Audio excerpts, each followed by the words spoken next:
The Taliban has said it is committed to protecting the legitimate rights of women, but simultaneously attacked campaigners for promoting immorality and indecency under the name of equality.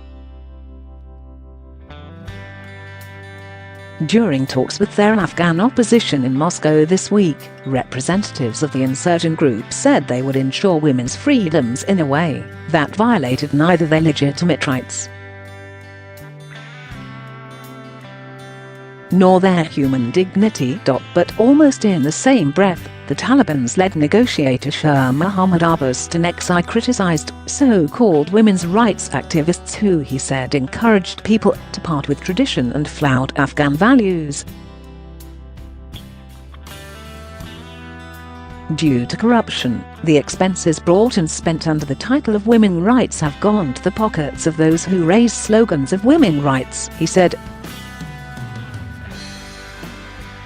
Under the name of women's rights, there has been work for immorality, indecency and circulation of non-Islamic culture.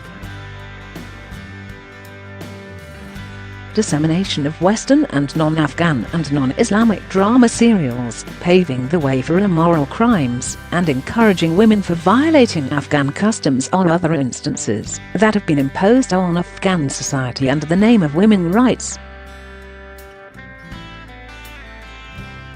The talks between the Taliban and senior opposition figures were intended to pave the way for a peace in the war-ravished country and included discussion on how and if the Taliban could become a serious political force in the future.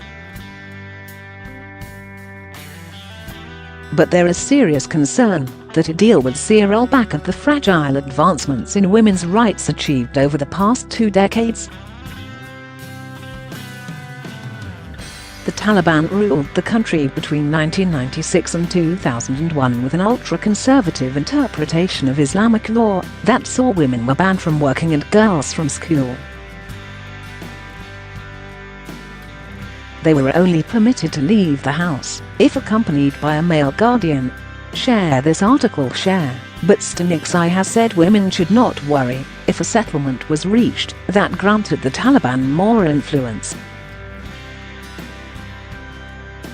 In the eyes of the Taliban, women are highly valued as the builders of a Muslim society, Tanexi said.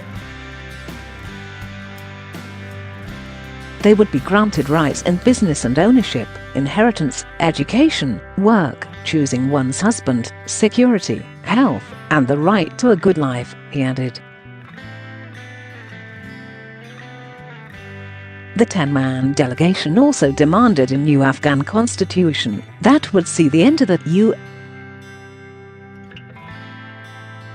U.S. occupation. The new law should be based on Islam, national interests, historical achievements and social justice, and be free of Western influence, Tanexi said. But women's rights, though not consistently upheld, are guaranteed under the current constitution and many fear that they would be lost along the way to creating a new one.